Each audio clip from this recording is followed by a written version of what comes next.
Alhamdulillahirobbilalamin wassalatu wassalamu ala asyrofil anbiya'i wal mursalin wa ala alihi wa sahbihi ajma'in. Amma ba'du, yang kami muliakan para masyayikh, para sesepuh, wabil khusus para masyayikh Buntet,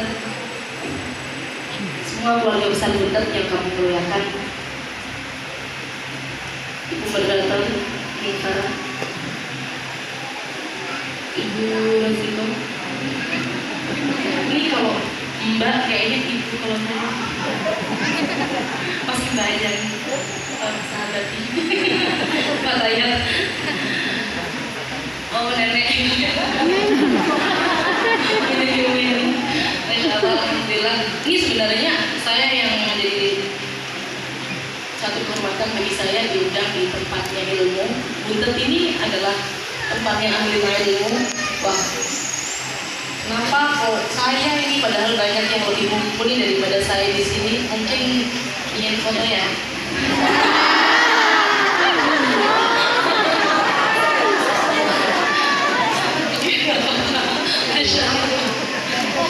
Biar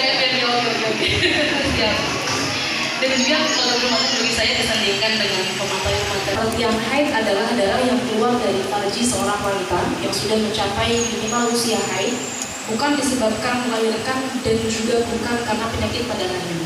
Sehingga ini maklum sekali pengertian dasar.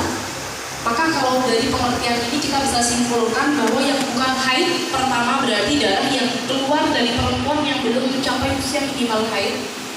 Dan sisi fikih itu ada usia minimal haid perempuan. Nanti juga akan kita bahas di akhir berapa itu usia minimal haid. Yang kedua, darah yang keluar bukan dari farji, dari dubur itu bukan, atau di dalam kitab itu ada bahasa darah yang keluar dari poli-poli. Ada nggak Ibu dari segi medisnya Bu? Poli memang itu karena di dalam rahim itu ada dinding rahim. Nah, haid itu adalah keluar dari dinding rahim itu poli-poli. Maksudnya kalau dari segi fikih itu keluar dari poli-poli tubuh di luar niki. Tapi bentuknya darah itu ada bentuk secara medisnya. Ya, kan di situ di rahim itu banyak sekali pembuluh darah. Nah, di situ pembuluh darah itu di situ kan pecah di situ. Jadi bisa ya, kalau dari segi rahim, dari segi medis juga bisa ternyata. Tapi ternyata itu bukan haid kalau secara fikih. Yang dikatakan haid yang cuma keluar dari vagina saja ya. Tapi kalau darah yang keluar dari tubuh itu tetap disunahkan untuk mandi besar. Walaupun tahu itu bukan haid tapi sunnah untuk mandi. Kemudian biasanya kalau dari tubuh itu yang punya penyakit ambeien ya, yang paling banyak yang punya penyakit ambeien. Mungkin yang lihat ibu biasanya karena penyakit ambeien itu kan biasanya itu apa? Oh iya, darahnya keluar darah. Itu juga biasanya kan kerat-kerat kaitannya dengan ibu-ibu karena mungkin melahirkan juga. Kalau itu penyakit umum ternyata. Kita lanjutkan, kemudian darah perawan juga bukan termasuk dari haid. Itu seperti darah luka. Darah luka kalau misal tangan kita tergores kemudian keluar darah, maka kan itu namanya darah najis ya. Seperti itulah. Darah perawan itu bukan termasuk darah haid karena imannya. Gitu. Mungkin kalau biasanya tergantung tebal dan tipisnya selang darah ya Bu. Ada beberapa pertanyaan masuk ke pulau. Dia itu manten baru, kemudian setelah malam pertama itu darah yang keluar itu lumayan banyak. Nah, ini apakah kemudian dihubungi haid? Biasanya kan kalau kebanyakan orang kan sedikit ya, Nah ini lumayan banyak dan ada yang beberapa hari. Jadi dipakai berkali-kali masih keluar darah terus begitu loh. Sekarang keluar darah, besok masih keluar darah. Ini mohon maaf bahasanya dipakai berkali-kali. Gimana bahasanya supaya lebih halus lagi ya? Kan kalau ibu kayaknya biasa begitu ya. Ya. Tapi kalau memang itu keluarnya memang setelah melakukan hubungan, biasanya memang ada beberapa kasus itu betul-betul karena selang darah yang masih belum jebol gitu loh. Pertama itu masih belum, jadi keluar darah sedikit, kemudian belum juga keluar darah lagi. Nah ini dipakainya di kredit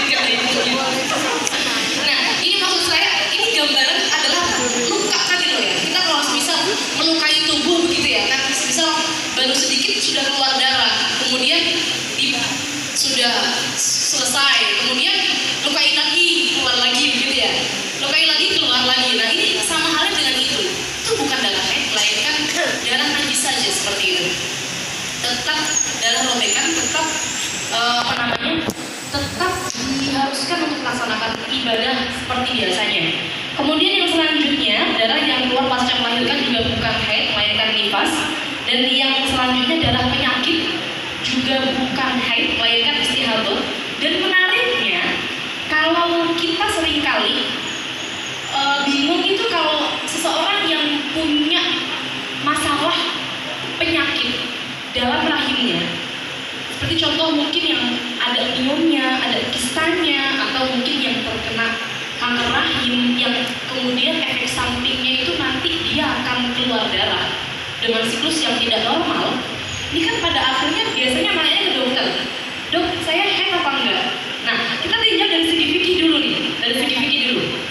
Kalau dari segi fikihnya, hal ini pernah ditanyakan kepada Syekh Yusri. Mungkin teman-teman sekalian kalau belum tahu Syekh Yusri, profil beliau itu adalah seorang ahli bedah di Mesir, ahli bedah di Mesir, yang kemudian beliau juga termasuk ulama ahli fikih, Masyayikh Azhar. Jadi beliau juga dokter, tapi beliau juga ulama ahli fikih. Yang pernah ditanyakan kepada beliau mengenai hal ini, kalau ada seorang perempuan dia terdiagnosa berpenyakit rahimnya, kemudian mengeluarkan darah. Nah ini hukum darahnya apa? Seperti itu. Dahulu beliau tetap harus disesuaikan siklus haidnya. Kalau memang itu dia memang siklusnya haid, berarti ya haid. Memenuhi syarat haid berarti ya haid. Tapi kalau ternyata bukan siklus haid, dalam arti mungkin belum 15 hari atau sucinya belum 15 sudah keluar darah, ya tetap kembalikan pada hukum fikihnya. Kalau hukumnya nanti istihadah, berarti ya tetap hukumnya istihadah. Jadi mungkin penjelasan medisnya memang ada efek samping dari penyakit yang dialami, tapi kalau dari segi fikih tetap disesuaikan dengan hukum fikihnya. Nah ini sebenarnya suatu pencerahan bagi kita agar tidak kesulitan ketika mengalami hal ini dengan bolak-balik nanya ke dokter. Karena tidak semua orang itu kan diberikan rezeki ekonomi yang bisa untuk bolak-balik ke dokter ya. Dan tidak semua orang diberikan rezeki punya saudara seperti Ibu Yayani Hani yang akhirnya bisa nanya kapanpun begitu loh. Jadi kan ada beberapa orang yang di desa mungkin kalau mau nanya ke dokter harus jauh dulu begitu ya. Sehingga kalau misal dia memang ada penyakit rahimnya kemudian keluar darah, tetap kalau masalah sholatnya sesuaikan dengan siklusnya, sesuaikan dengan hukum fikihnya, seperti itu. Nah kemudian kita lanjutkan. Nah ini menarik juga nih tentang darah wanita yang diangkat rahimnya. Jadi ada perempuan beberapa kan memang punya kasus tertentu penyakit pada rahimnya yang pada akhirnya dokter memutuskan untuk diangkat rahimnya. Saya baru tahu beberapa waktu yang lalu ternyata diangkat rahim itu tidak serta-merta total ya Bu ya. Ada yang parsial atau ada yang hanya separuh ya kalau tidak salah. Nah yang dibahas oleh para ulama, kebetulan yang baru saya peroleh ini hanya ibarat dari kitab kontemporer ya teman-teman. Ini kitab kontemporer Mausu'ah al-Fanawi al-Mu'assalah ini dari Mesir juga membahas tentang darah seorang perempuan yang diangkat rahimnya secara total. Ini secara total berarti dia memang sudah tidak punya rahim gitu berarti ya. Tempat keluarnya darahnya sudah tidak ada. Gitu ya Bu. Sebenarnya kalau angkat rahim secara total itu tempat keluarnya darahnya masih ada atau tidak Bu? Masih ada mensnya. Tapi kalau angkat rahim secara total, rahimnya ada nggak? Rahimnya udah nggak ada kan ya? Udah nggak ada rahimnya. Nah kalau seperti ini memang kadang-kadang ada, kalau dilihat dari ibaratnya, beberapa orang itu yang sudah diangkat rahimnya kadang-kadang pasti mengeluarkan darah. Dan kalau secara fikihnya, ketika dibandingkan dengan ta'rifnya haid, yang mana darah itu keluar dari rahim, aksor rahmi, maka berarti sumbernya aja udah nggak ada. Kan diangkat rahimnya secara total, maka berarti dia sudah tidak bisa haid secara fikih. Jadi kalau secara fikihnya orang yang sudah diangkat rahimnya secara total, maka dia sudah tidak bisa haid. Ini kalau rahimnya diangkat secara total. Nah, kalau saya karena belum tahu secara jauh lagi bagaimana prosedur pengangkatan rahim yang tidak secara total, jadi saya belum bisa bahas hukum lebih jauh terkait ini. Yang saya bisa bahas hukumnya hanya untuk perempuan-perempuan yang diangkat rahimnya secara total. Tapi yang saya tahu, kalau diangkat rahimnya dan steril itu beda. Beda. Kalau steril itu masih bisa haid. Masih bisa haid. Jadi walaupun di steril, tapi dia masih bisa untuk siklus menstruasinya normal sampai masa menopausnya. Jadi mungkin di sini kan biasanya ada dua tipe. Ada yang steril, ada yang angkat rahim mungkin karena penyakit gitu. Nah, ini perlu dibedakan. Kalau yang diangkat rahimnya secara total, berarti kalau setelah itu dia masih keluar darah, hukumnya istihadah terus. Istihadah terus, nggak ada perinciannya, mana haidnya, mana itu nggak ada. Tapi semua istihadah seperti itu. Tapi kalau yang di steril, baik itu steril ikat atau steril potong, walaupun saya nggak mengalami, tapi karena saya cenderung membahas hukum fikih berulang kali tentang ini, jadi kebanyakan juga mempelajari tentang hal ini, itu masih bisa untuk haid normal setiap bulannya.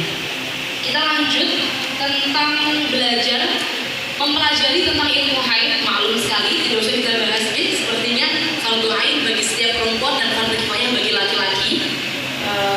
Namun biasanya yang sering ditanyakan ini, kalau ngajarin anak kecil, kita kan sering kali dengar nih kalau anak-anak dia kan haidnya 9 tahun ya, apalagi sekarang kan kelas 4 SD umur 10 tahun itu udah mulai haid.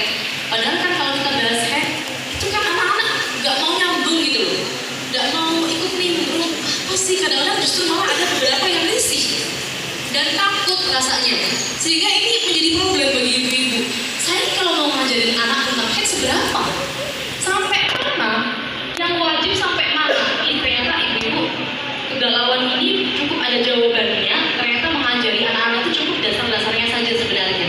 Hanya yang penting syarat-syaratnya dia tahu, pentingnya kemudian mencatat keluar dan berhentinya darah, keharaman bagi perempuan yang haid, cara mengetahui darah berhenti, cara mandi besar. Kebetulan teman-teman kaulah ada 2 orang dari sekelas kulo, yang satu sudah launching bukan novel namanya, komik buku anak-anak mengenai tentang haid. Ini nanti yang menerbitkan, tapi karena teman kaulah itu satu kelas, bayarin satu kelas, dan insya Allah di akhirnya juga akan mengeluarkan komik tentang haid. Maksud saya ini untuk terobosan supaya anak-anak itu kalau mau belajar tuh ada yang anak-anak able gitu loh. Hukum ini anak-anak able gitu loh. Lebih ke anak-anak bisa masuk gitu kan. Kalau kita story saudarin Uyun Masail kan nggak mungkin kan. Yang emak-emak aja kalau Uyun Masail angkat tangan, apalagi yang anak-anak gitu loh. Jadi yang penting kalau kita mengedukasi anak-anak itu cukup yang dasar-dasarnya saja. Yang penting dia nanti kalau misal haid nggak takut. Misal dia keluar darah, dia sudah paham, oh saya sudah mulai balik, oh saya sudah mulai haid. Yang saya nggak boleh lakukan apa saja dia sudah mulai tahu. Oh nanti saya harus mulai nyatet, ini dia yang paling penting. Karena edukasi begini ibu-ibu dan mbak-mbak sekalian yang di belakang, kalau kita tidak tahu nanti kita tidak mengedukasi, kita juga tidak ngomong apa-apa. Anak-anak itu kan tidak semua ekstrovert. Ada yang introvert, ada yang pendiam. Dia kadang-kadang ada beberapa kasus yang dimana nggak nyatet sama sekali. Yang tahu, yang tiba-tiba itu ibunya bersih-bersih lemarinya, ada banyak pakaian yang ada bercak darahnya, diumpetin di lemarinya. Kayak gini bahaya juga. Bahayanya juga kita nggak ngerti hukumnya, dia nggak sholat mulai kapan, haidnya itu mulai kapan, penghitungannya bagaimana. Lumayan ribet kan kalau nanyain anak-anak yang mungkin cenderung ke lebih pendiam anaknya. Ditanya jawabnya diem aja. Pemalu ya, yang pemalu kan lumayan ribet, sehingga perlu kita untuk edukasi lebih dini lagi mengenai hal ini. Yang penting mereka tidak takut lah kalau menghadapi haid seperti itu. Kita lanjutkan, usia minimal haid sebenarnya adalah 9 tahun Hijriah. Namun lebih detailnya lagi 9 tahun Hijriah kurang 16, nanti kurang sedikit. Hal ini sebenarnya kalau kita bandingkan dengan Masehi, 9 tahun Masehi pasti sudah 9 tahun Hijriah ya. Jadi pasti secara hitungan kalau Masehi kalau sudah 9 tahun berarti sudah aman, sudah masuk usia minimal haid. Dan saya rasa yang anak-anak yang keluar darah di bawah usia 9 tahun Hijriah juga masih sangat ingin sekali. Walaupun toh sekarang usia minimal atau usia anak-anak pertama kali mengeluarkan darah itu lebih maju lagi, seperti yang sudah kita bahas di awal tadi. Nah, kemudian kita lanjut ke syarat-syarat darah haid. 4 syarat haid, saya rasa kalau saya langsung loncat ini kurang afdol. Jadi walaupun mungkin kebanyakan dari teman-teman sekarang yang di majelis ini sudah paham semua tentang syarat haid, tetap akan saya sampaikan. Yang pertama adalah keluar dari perempuan yang sudah mencapai usia minimal haid. Yang kedua adalah yang keluar minimal 24 jam jika terputus-putus atau sehari semalam jika terus-menerus selama semuanya tidak melebihi 15 hari. Kemudian yang ketiga maksimal darahnya adalah 15 hari, dan yang keempat darah keluar setelah masa suci 15 hari. Ini syarat dasar teman-teman sekalian, dalam arti kalau tidak memenuhi syarat ini maka nanti darah yang keluar bukan lagi haid melainkan istihadah, atau dia termasuk kategori perempuan yang istihadah yang akan kita bahas nanti insya Allah di akhir. Kemudian selanjutnya, nah ini dia pemahaman yang salah, pemahaman yang kurang tepat yang biasanya sering kali, walaupun kalau di pesantren saya rasa masih banyak yang punya pemahaman